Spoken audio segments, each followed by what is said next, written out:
ফেব্রুয়ারিতে ত্রয়োদশ জাতীয় সংসদ নির্বাচন। সারা দেশ প্রস্তুত হচ্ছে একটি অবাধ, সুষ্ঠু ও গ্রহণযোগ্য নির্বাচনের জন্য।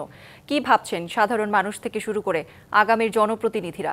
সে কথা জানাতে ডিবিসি নিউজের ইলেকশন এক্সপ্রেস ছুটে যাচ্ছে সব সংসদীয় আসনে। আজ সারাদিন আছে সংসদীয় আসন ৩৩, গাইবান্ধা ৫-এ।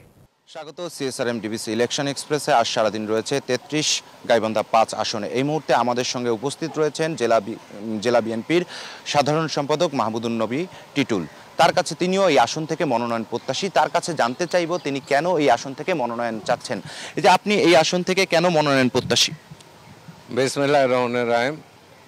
আমি জিয়াউর রহমান এবং খালেদা জিয়ার সৈনিক, তারেক রহমানে আমাদের নেতা, তার নির্দেশে এখানে কাজ করছি। এখানে আমার পিতা সাবেক সংসদ সদস্য ছিলেন। তিনি এখানে এই এলাকার মানুষের কাছে এই কারণে আমি ঋণী। তাদের এই ঋণ পরিশোধের লক্ষ্যেই আমি এই এলাকায় নির্বাচন করতে চাচ্ছি। আরেকটি বিষয়, আপনি যদি মনোনয়ন পেয়ে এই এলাকায় নির্বাচিত হন, সেক্ষেত্রে এই জনপদের মানুষের জন্য কি করবেন? আপনারা জানেন যে এই এলাকার মানুষ, আমরা অধিকাংশ মানুষ আমরা নদীর গর্ভে, নদী চর অঞ্চলে বসবাস করি। এই এলাকার মানুষের ভাগ্য পরিবর্তনের জন্য অতীতে কেউ তেমন কোনো ভূমিকা রাখেনি। এখানে এই এলাকার মানুষ ফসল উৎপন্ন করে, যেমন ভুট্টা, মরিচ।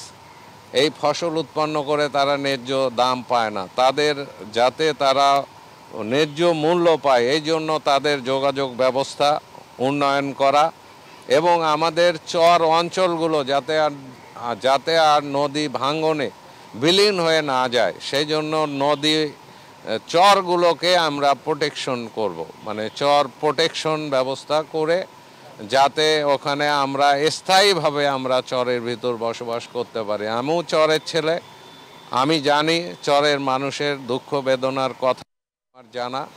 যার কারণে তাদের প্রথম সমস্যা হচ্ছে তাদের জমিগুলো রক্ষা করা, দ্বিতীয় সমস্যা হচ্ছে তাদের যোগাযোগ ব্যবস্থা ডেভেলপ করা, যাতে তাদের এই উৎপাদিত পণ্যগুলো তারা সহজেই বাজারজাত করতে পারে, তৃতীয় সমস্যা তাদের শিক্ষার বিস্তার ঘটানো। আমার এলাকায় চর অঞ্চলের মানুষের লেখাপড়া করার জন্য পর্যাপ্ত শিক্ষা প্রতিষ্ঠান নাই।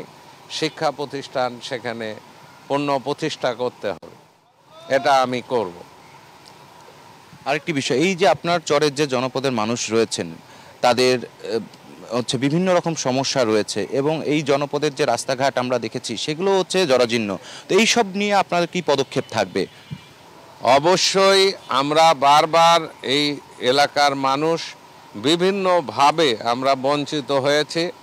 আল্লাহ যদি আমাদেরকে সংসদ সদস্য নির্বাচিত করে, আমরা এই এলাকার, আমার পিতা তিনি যখন সংসদ সদস্য হয়েছিলেন তখন তিনি প্রথমেই এই এলাকার রাস্তাঘাট উন্নয়নের জন্য জিয়াউর রহমানের নেতৃত্বে হাতে নিয়েছিলেন।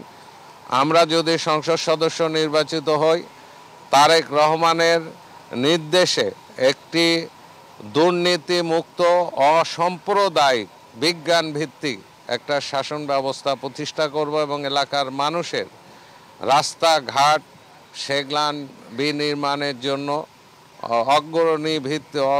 অগ্রাধিকার ভিত্তিতে তাদের সেই ব্যবস্থাগুলো করা হবে। রাস্তাঘাট আরেকটি বিষয় যে এই যে আপনি এখানে প্রচার প্রচারণা করছেন, সাধারণ মানুষ আপনাকে কিভাবে নিচ্ছে বা আপনার দলকে কিভাবে নিচ্ছে?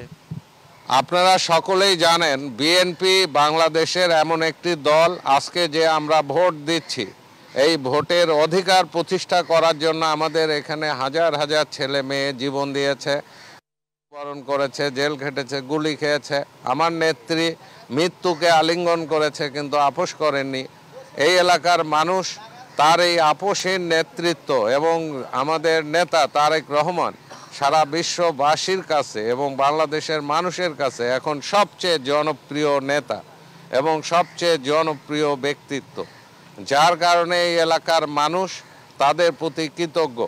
যেই প্রার্থী হবে এখানে সমস্ত আপামর জনগণ ধানের শীষে ভোট দিয়ে বিপুল ভোটে তাদেরকে বিজয়ী করবে। ধন্যবাদ আপনাকে। এই ছিল এখনকার মতো সিএসআরএম ডিবিসি ইলেকশন এক্সপ্রেস। পরবর্তী সংবাদ বিকেল 5টায় আমরা আবারও যুক্ত হব। ততক্ষণ পর্যন্ত আমাদের সঙ্গেই থাকুন।